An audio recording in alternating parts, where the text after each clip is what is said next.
So the next speaker is Peter Lucas. He's working as a research scientist at the Dutch Metrology Institute, and he's going to give a presentation about flow measurements in oil and gas. Well, thank you, Frank, and also thank you for allowing me to give this presentation here today. It's indeed about flow metrology for natural gas. Maybe you'll find this presentation a little bit different than the other ones, but in the end I will hope that you will appreciate that metrology is also an interesting and challenging field. So what do I have for you today? Just a brief introduction of VSL, one slide only, and something on metrology and traceability and why we think that is important.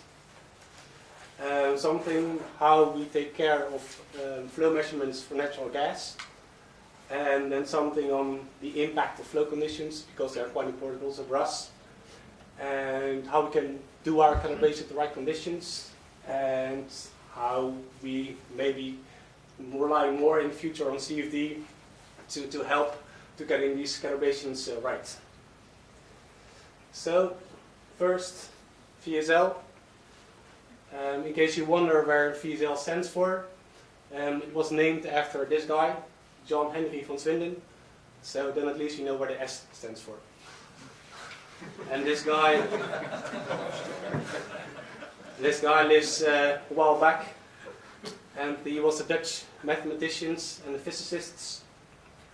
And among others, he was involved in the metric system in the Netherlands, and I think he was also involved in the house numbering in Amsterdam. So therefore we decided that we want to be named after this guy. So what are we? We are a private company, but we are part of Dynaflow in the Netherlands. But we do have a public function. So what is that public function that we have? We maintenance and we develop the national and international measurement standards. And loosely speaking, you could say that we do that to enable measurements. So a bit more on that, because that may not be clear at first. So imagine you have a device that is measuring something. Then at some point I guess you want to calibrate this device. So you need to calibrate this device with another device. But then how do you calibrate the calibrator? So at some point you have to have a link to your national standards. So calibration, of course, occurs by calibrating your device with another device until at some point you need a standard. You need to have a starting point for your measurements. And that is what we do. You could say that we are the starting point for measurements. So in that way we are enabling measurements. So we are the link to the SR units. Not only for flow, but for all measurement units that we have. EKG, voltage, seconds, just you name it, all units that are there, we are there to make a link to it. So that's what we do. We maintain and develop these standards. And as new applications emerge, like LNG, there is still a lot of development going on to be able to also calibrate devices that will be needed for future applications. One thing more on traceable measurements. If you want to compare measurements, let's say by company A and by company B, you want that both of the measurements devices, they trace back to the same source. Because only then you are sure that you are comparing apples with apples. So just one thing, why would we need? Do we need to worry about those, you could say maybe details?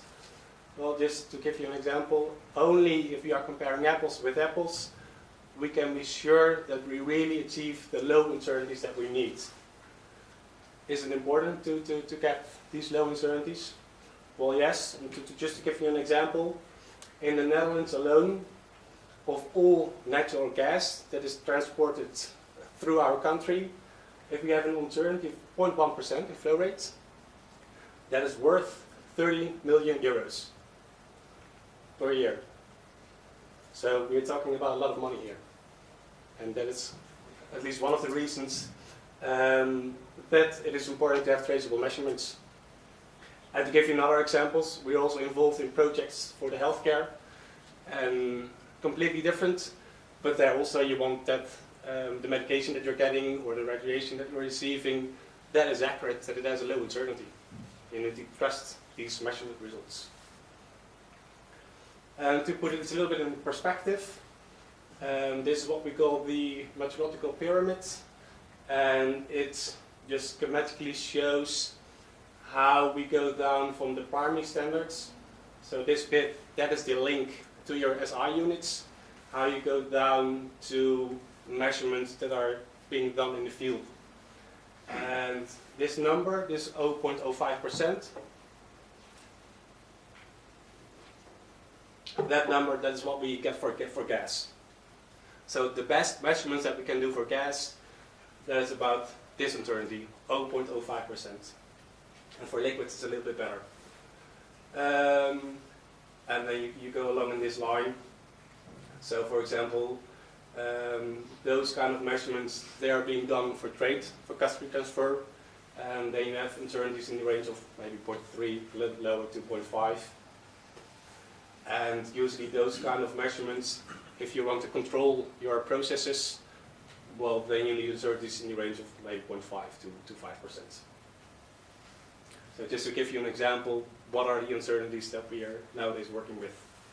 And how does it come down from the primary standards to do the measurements in the field? Just to give you a very simple example for a primary standard, so how can we achieve this link to the SI units? Very simple. Just imagine this setup. Here we have a flow meter under test, so that's a meter that we want to calibrate. And then just this is schematically our primary standard. What it does is that you have calibrated this volume, not by us, that does the length department, different floor. So they do the length calibrations, then you know the measurements, and then this piston is moving up, and then it passes through this signal receivers, you could say, and depending on the time between when the piston moved there and then it's there, then you have your volume, you have your time, so you have a measurement of volume per unit time, so then you can do your calibrations. And usually all those, so that's the formula, your actual flow, that's just your diameter, your length, from your geometrical calibrations and your time. And typically all those examples, they all look very simple. They also always look very simple to achieve this link through your SI units. And indeed, the principle is always very simple. But to get this right, that's a little bit more complicated. And then I want to give you an example for, so how do we do flow rate measurement calibrations for natural gas? As an example, how is that arranged in the Netherlands? First, now this is our primary standards. So this device, that will be our link to the SI units. And here you will see some photos of how it looks in real life. And basically what it is just two cylinders. One cylinder and another one. And we have natural gas and we have oil. Let me start it over again. Well, yeah, let's make this easier. So the first thing what you want to do your calibration at the right pressure. So you first pressurize this whole bit. Then what you do is that you will, this is just a motor to get the system running. You will pump oil, this is oil, you'll pump oil from this cylinder to this top cylinder. And by doing so, you will be replacing gas from this bit back to this cylinder. And now this thing here, that is your measurement that you want to calibrate at the right conditions. Natural gas at 55 bars in this case. And now here, this is where you get your traceability from, your link to the SI units. Again, for this cylinder, we have determined the length and the diameter. And once this piston is moving, show it again. Just pressurize the whole bit again. Turn on this motor to get the system running. And then we'll see here this piston that's moving along this measurement points. You know your volume, you know your time. So you have a measure for flow rate. that you use to calibrate this flow meter under test. So that's actually how we do natural. This is the primary standard for natural gas in the Netherlands. No, it doesn't allow me to go. Alright, there's some specifications from this gas oil piston prover, the GOP we call it. It's gas oil. You could also do it with gas, but then you get a strongly coupled system. And you know that strongly coupled system, that's much more susceptible to vibrations. If you have a little vibration in your system, it's strongly coupled, then these vibrations will not be damaged. So that's a problem. So therefore we use gas oil. It's closed circuit, we can put in any gas that we want. What else? We measure temperature, but that's to be very sensitive. We get an alternative of about 0.06%, so that's close to the 0.05 that I promised you earlier. And we get a maximum flow rate with this guy of 230 cubic meters per hour. So how do we get the traceability? So we need to know the length. And this is just simple, a trolley, in principle looks simple. This is a trolley that's moving through the cylinder, and it has two measurement clocks, two level gauges, that you measure the diameter. Also as function of your radius and where you are. So that will give you the D, and the length that is being calibrated with some kind of laser interferometer. And that will give you the length. So that's how in this case we know the volume. Volume is traceable. We know the time. So we have our measure of volume per unit time. So how then we have our primary system. Then how can we do our calibrations for flow meters? This is Euroloop. I'm not sure if you are familiar with Euroloop. That is the largest facility for flow rate measurements. It's another company. It doesn't belong to VSL, but it's another company. It's located in Pernis, and they can do up natural gas calibration into a nominal flow rate of I think a little bit over 1 million cubic meters per hour. So that is quite impressive. It's also not a lab. It's just a complete factory. Something different than what we do. This is the schematics of this facility. What you see here, this is the blower, the heat exchanger to keep the temperature stable, and this is how calibration is being done. So these are the meters that we receive by clients, so the meter on the test, and then this is your standard. So by comparing these values, these readouts, with these meters, you can calibrate this device. This is for large meters, 16 and 24 inches, and this is for the smaller meters. So that is how it's being used. That is how you calibrate flow meters from clients. But then also we need to calibrate these meters themselves. They are traceable back to VSL. We are the link to SI units. So we put this gap, we put it in the system, and well, then you can calibrate these devices, and then you could say that's VSL inside. It's a little joke from our director.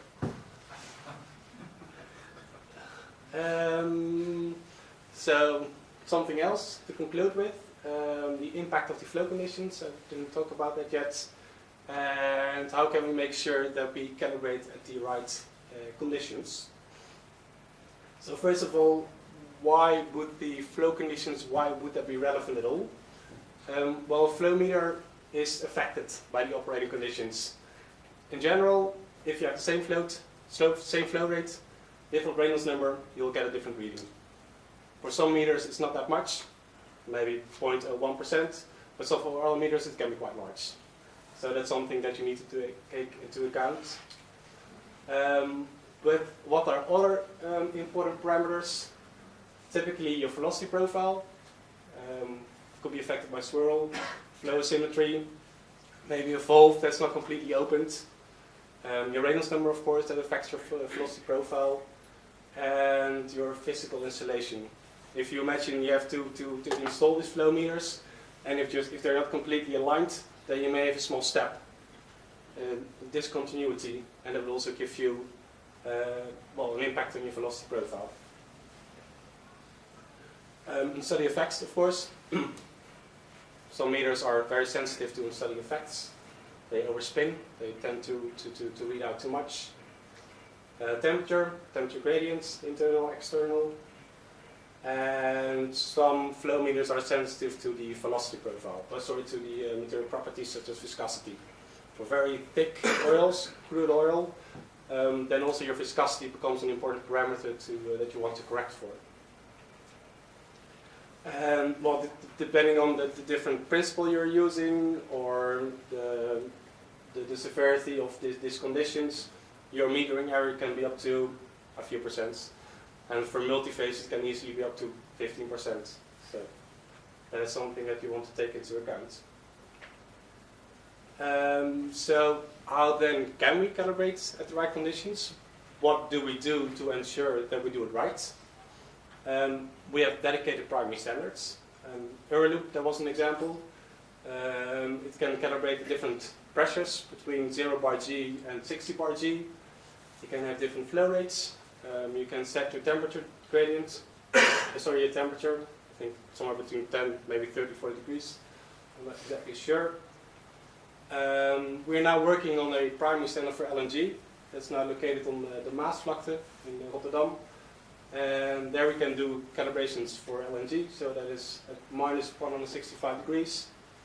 And we tested it with liquid nitrogen first. So that's almost minus 200 degrees.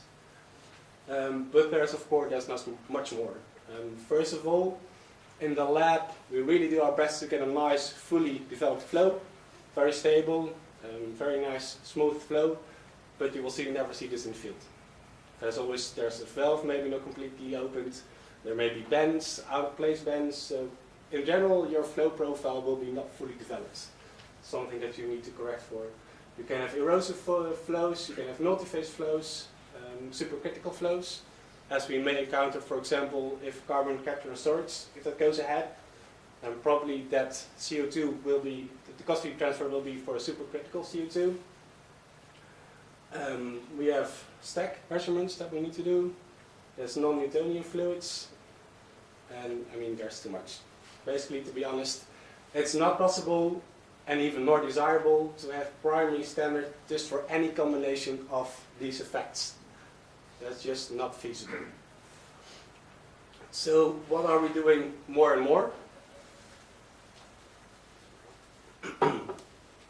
Also, we are becoming slowly dependent on CFD because we think that CFD can help to predict the flow meter, how it will behave.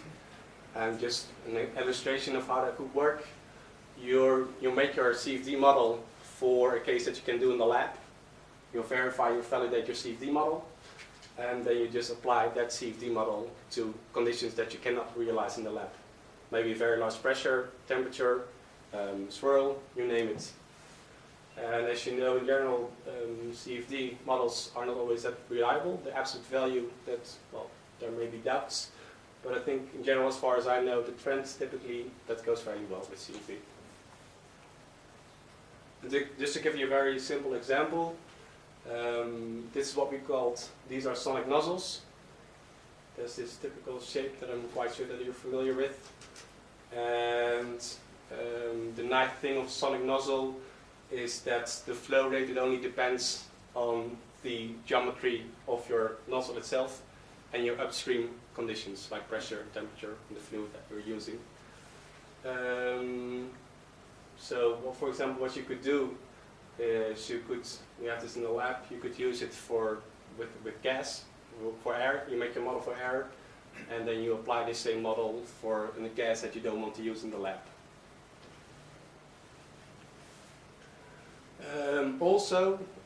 You could use CFD to predict the flow measuring conditions that you can think that you will be expecting near your flow meter.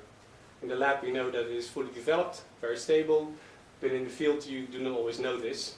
So your CFD, you could use that to predict what kind of flow conditions you have, and then you could correct for that. And you couldn't make the correction either again with CFD or if you have enough capabilities, you can make your corrections in the lab. And to give you another example of that, is something that we did together with the host of this event. This is a flow rig in India, Hazira. More or less same principle as Euroloop. Here you have the meters from clients that you want to calibrate, and these are your reference meters. And in this case, the client wanted to know beforehand, can we expect pulsations? And what can we think of the flow quality through this line? Do we need to take that into account? And there you can use CFD to make those kind of predictions. And the nice thing, of course, of CFD is that you can use any fluid in any conditions that you want. So we did this for natural gas at 55 bars. This flow rate, that corresponds to more or less 20 meters per second in the master meters, the lines. And the potential flow was used to model the complete facility, and the incompressible, the runs, Stokes equations were used to look into detail the flow quality for the meter on the test. Well, first they looked at the pressure drop through the facility to see whether that matched with their RDs. And this is a close-up of the line that goes through the meter on the test. And you will see here the velocity profile. This is a dead end. The flow goes from there in that direction. And you see here what you can expect is that you have a larger velocity in the outer band, you could say. And the client wanted to know the meter under test is somewhere there. Do we need to correct for the velocity profile, or is a disturbance, does it damp out quickly enough? And as you can see here, if we did the computations right, then we don't really need to worry about significant disturbances. To conclude, just a brief summary. So I think I said many times enough what we are and why we need those traceable measurements. Low measurement uncertainty is very important for the oil and gas industry, just simply because it's worth a lot of money. We cannot achieve primary standards just for any conditions. It will be much too expensive, not even possible, I would say. And we are more and more relying on CFD to help to predict how a flow meter will behave for different conditions and what kind of conditions we can expect at the meter under test. So that is what I wanted to share with you today. So thank you for your attention and for questions.